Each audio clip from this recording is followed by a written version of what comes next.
Okay, so it looks like we're down to myth number 6. Momentum is best used with screens rather than as a direct factor. So it appears that people who say this say that momentum's not good as a factor when constructing portfolios, but they also say that you can use it as a screen. So that seems kind of counterintuitive. So it seems that the people who claim this would say that momentum is a good way to invest, which it would be difficult to deny that with all of the literature and evidence that's been found, but it's not really a real factor. But the authors say you can't have your cake and denounce it too. So it appears that the people who claim that momentum is useful but not necessarily a factor are trying to hold to or anchor to the belief that markets are efficient because momentum has been found to really be a true anomaly that goes against efficient markets. But there's been found to be behavioral reasons for this, but it's hard to claim that momentum returns are so high due to some kind of excessive risk that's being taken. So it seems the authors are a little bit perturbed that people are not as pro-momentum potentially as maybe they should be. So then the authors tried to reason with how this might work in the face of if all of the previous myths that we've discussed up until now were actually true. For instance, that the momentum doesn't work on the long side, or that it's only useful for large cap stocks, etc. So in that way, the investor might screen away large caps or short or stocks to short, go long, etc. So in that way, if all of the previous debunked myths were actually true, a screen might be pretty useful for momentum strategies. But given that we've debunked all of the myths before, for instance, that momentum is only good on the short side, or that it's only good among small caps, or that it doesn't exceed trading costs, etc., then since all of those myths are debunked, we could say that it's not just good for a screen, but also being used as a true factor as well. And since all of the previous myths or the returns exceed the value returns, then we could say maybe it has more right to be a factor than the value factor. And in fact, several researchers in 2013 explored whether momentum is a good factor-based approach, and they found that it's superior to a screen-based approach. So we can consider that myth to be debunked as well. Okay, so let's take a look at myth number 7. One should be particularly worried about momentum's returns disappearing. So first, the authors claim that this is kind of not really fair to momentum, because actually this should exist for any factor, value, small minus big, etc. And they reference the turn of the century period where value investing was abandoned by a lot of investors. And so in that way, every investor is worried about the future, and maybe it doesn't always follow what happened in the past. But given the previous myths that we've debunked in this paper, and how much better and consistent the momentum returns have been shown to be, it seems odd that we would denounce momentum's stability over time, and in lieu of other factors. And the authors reiterate that this momentum stability has been shown over the past 212 years, and even out of sample periods as well, across several geographies and asset classes. And so we should be able to say that momentum is a relatively stable factor. So the authors now go into a couple of conjectures of reasons that maybe investors claim that momentum may not be a reliable factor. And the first one would be that momentum is relatively new compared to the other factors that are typically used in academia, and that's the size or the value factor. And the second one is that momentum seems to be more caused by behavioral explanations and not really risk explanations as was found in the previous factors. And it's been long established in academia and practitioners that more risk equals more return, but it's kind of hard to connect the two with momentum strategies.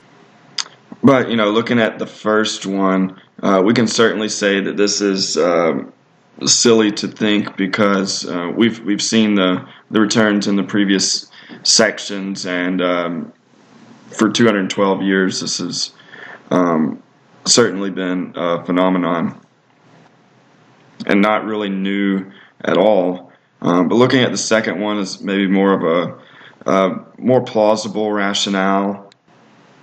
But the authors note that there certainly is behavioral rationales for the other factors, for instance the size and value factors, and it's not 100% risk-based for why the returns of, for instance, small stocks are more than large stocks, so on and so forth.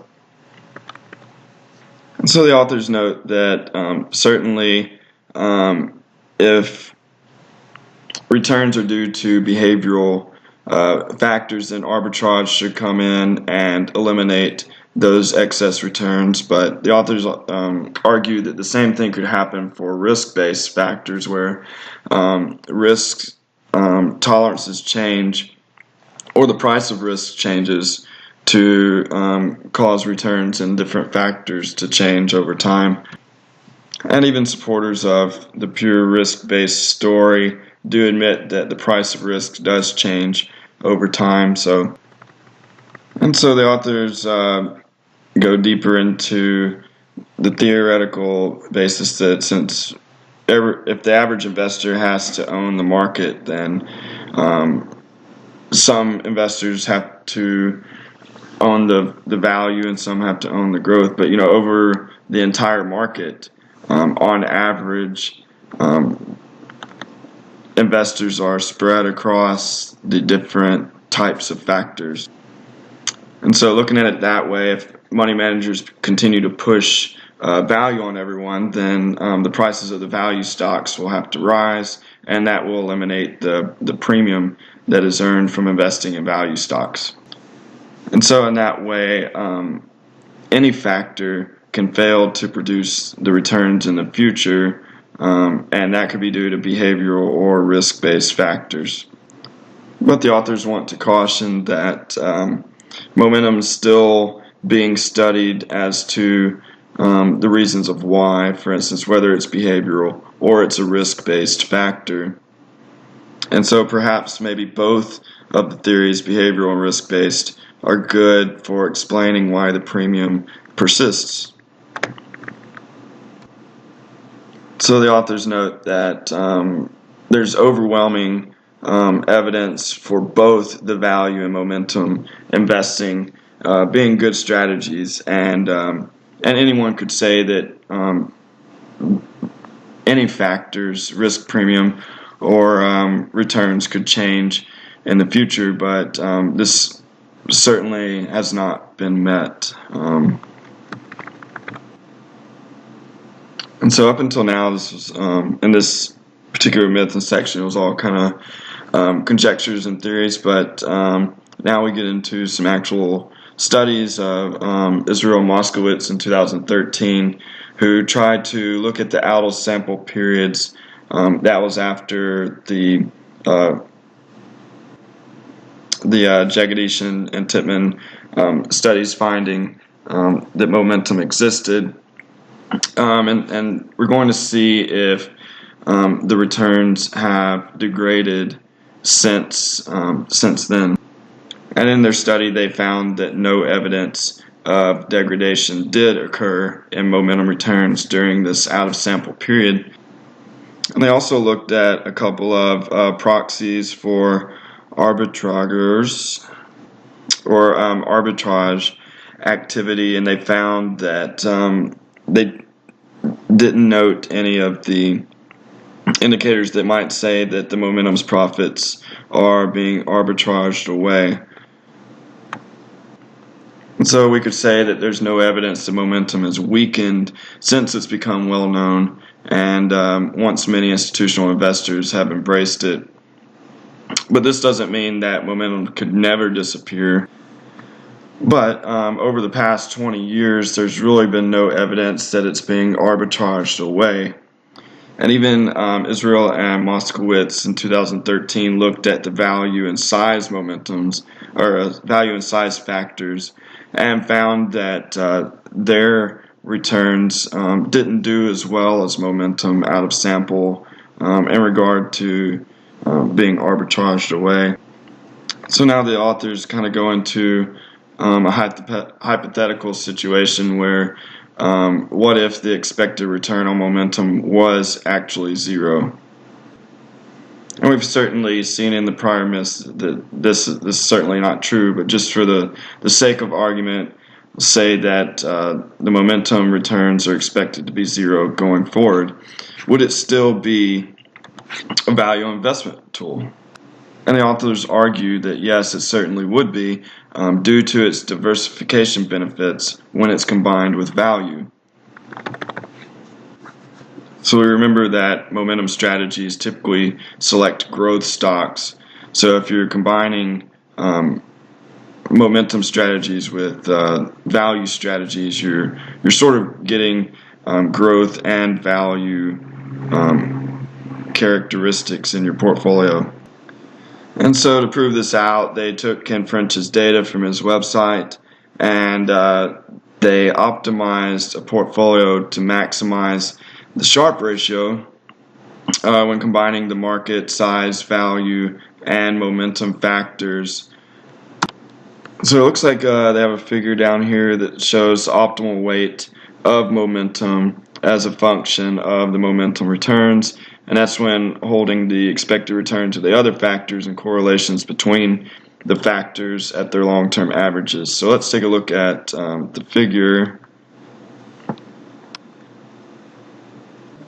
So on the x-axis we have the average return of the UMD strategy. That was buying past winners and selling past losers, up minus down.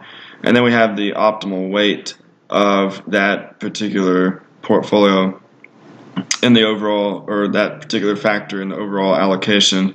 And so this makes sense here where we have, of course, when the average return of the momentum factor goes up, we would want more weight of that factor in our portfolio.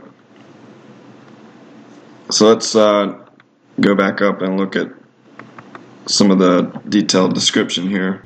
And so it looks like from the 1927 to 2013 period, that was right here, if we had used the data during that period, it would have recommended a weight of 38% of the UMD strategy or UMD factor in the portfolio over that time. So that's a pretty significant weight in the portfolio, but it makes sense based on the past returns that we've seen of that UMD strategy.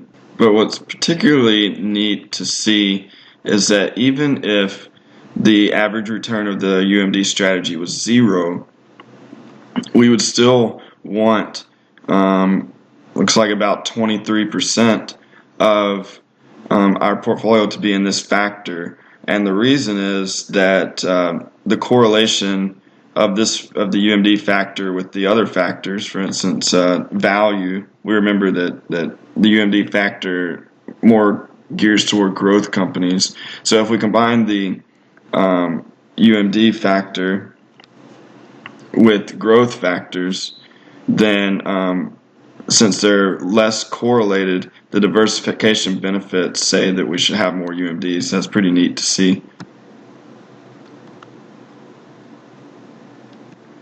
The authors note this is merely a theoretical exercise, some cautions there.